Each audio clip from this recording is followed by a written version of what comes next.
I'd like to welcome you back, part two, Hassan Giordano interview. Okay, we've talked about the governor's race. We have not alluded to the two lieutenant governors. I think since our last interview, Mr. Gansler has selected his running mate. Yeah, Delegate Jolene Ivey, great woman. Done some. Actually, we just had the Emancipation Day here in Maryland, the 149th anniversary of emancipation and the end of slavery here in the state of Maryland. It's the first year it was actually recognized, and that legislation was proposed this past session by Delegate Ivey from Prince George's County. Of course, Anthony Brown chose early. Ken Ullman, the Howard County exec, who I really like. I think Ken is a great leader and a great executive. Many people thought he was going to run for governor himself, and probably would have made an even greater run than Brown in the Democratic establishment. What do you mean? Well, because he has when you come to politics, and especially statewide, you have a Democratic machine, and that's a lot of the state central committee members, elected officials. A lot of them like Ken Ullman. And a lot of people believe that throughout the state that he would have been able to take a lot of the Democratic machine that Brown's using now as a part of O'Malley's and split that had he ran for governor himself. Instead, and he had a lot more money than Brown as well when they signed on. But instead, he took the easier route to say, I'm still young. Well, he played team ball. Yeah, well, he did. Martin O'Malley played team ball back in 2002 when he bowed out gracefully.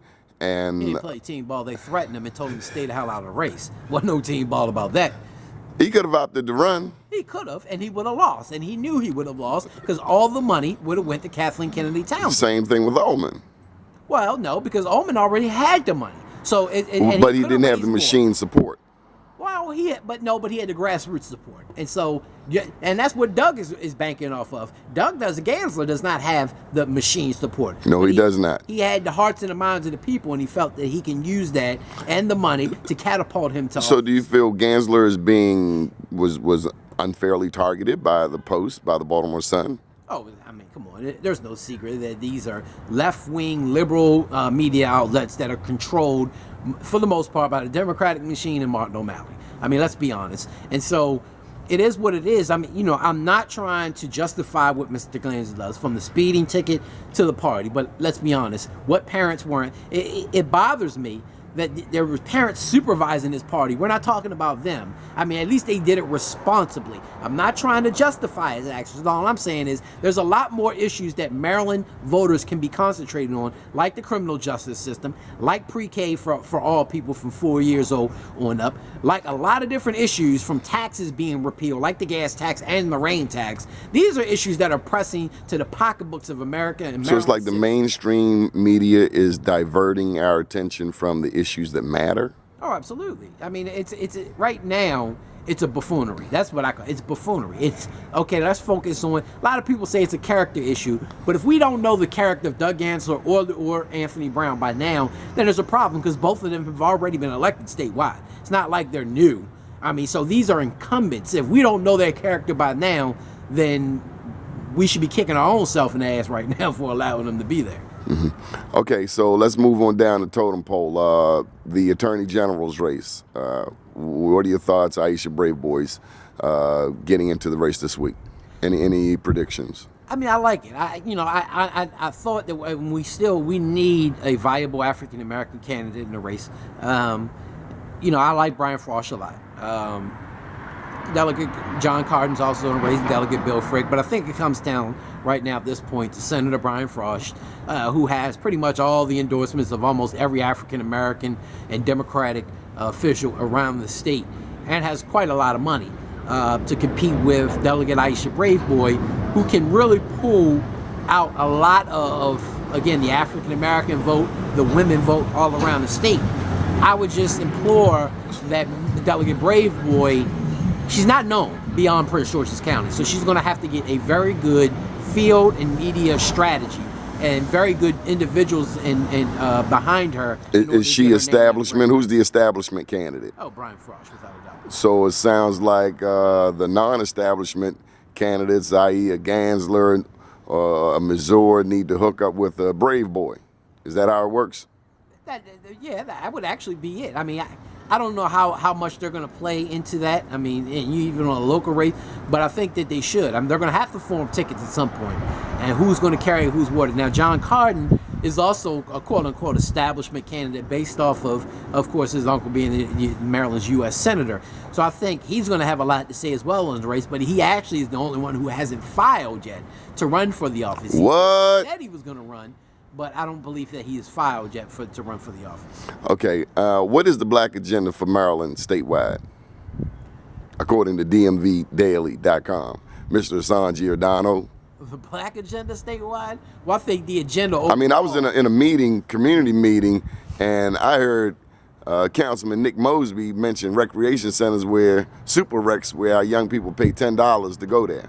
And I was beside myself. Yeah, and you should be. I mean, that's absolutely idiotic, and it's not with the bag of goods that they sold the citizens of Baltimore when they closed the rec centers. Now, mind you, this is an individual, him, Councilman Mosby, and Councilman Welch, stood outside of City Hall with the young people of this city.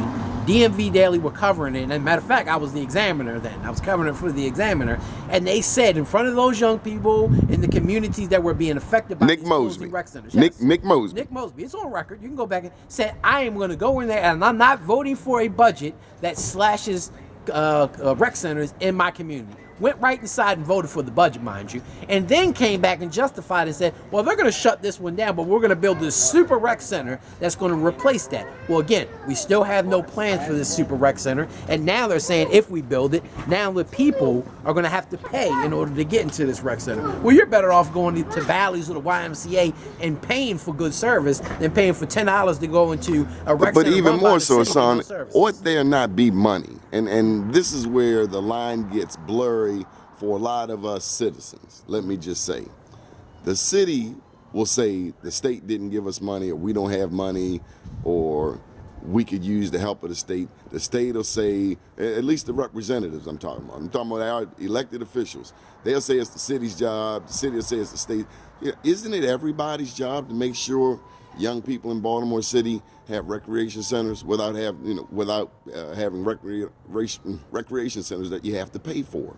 I'm concerned about that. It's both their job in order for every citizen in the city of Baltimore to have quality of life services. I mean, we spent $7 million on a Grand Prix.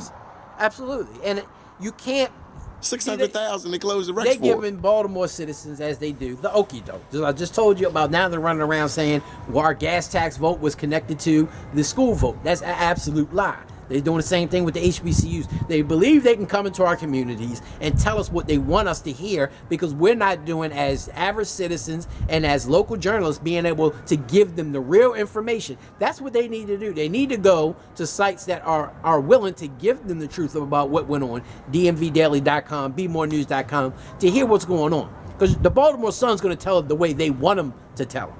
And let's be honest, these officials are going to pass the buck. Oh, that's a local issue. I don't got nothing to do with that. You're the state representative for Baltimore City. Your district, 45, 42, 4, whatever it is. That's what you're here for the city of Baltimore, as is your councilman. And so y'all should be working together in order to provide quality of life services for the citizens of that district and for the city of Baltimore. They're just not doing that. Okay, one final question in this segment, then we're going to go to the district races within Baltimore City. Any thoughts on the black demographic in Baltimore working with the black demographic in Prince George's County? Is that necessary? Well, I think it's, African Americans need to work with each other in all jurisdictions because we have, and it's because we have almost the same issues. Whether you're in Prince George's, they have one of the worst school systems in Maryland, as does Baltimore City. Well, that's an issue that we can all get behind and come together and support one another. It shouldn't be gorgeous versus Prince George's versus Charm City. I mean, you go to Prince George's County. I've seen you down there a few places as of late. Absolutely, and I just wrote about it, in their dominance right now. They are the location with the most Democrats in the primary in terms of registered Democrats in order to vote.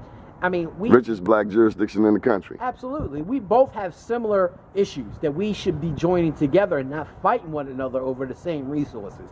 Because Baltimore City, as Baltimore City goes, so does Prince George's County and Charles County now, who is becoming almost predominantly majority type of district as well. We need to recognize that. We allow the legislature to do the redistricting. That map should have went to an African American congressional seat. Instead, we allow the Democrats to redraw it so the 6th district they can take that out of the hands of a Republican and turn a Democrat, instead of using the census numbers as they're supposed to do in redistricting, and been able to give us an African American possibly down there in that Charles County region, and we allowed them to get away with it with no fuss. There you go, thinking unapologetically black all over again. Hold tight, we're going to come back for one final segment. Keep watching BeMoreNews.com with the one and only Hassan Giordano, DMVDaily.com.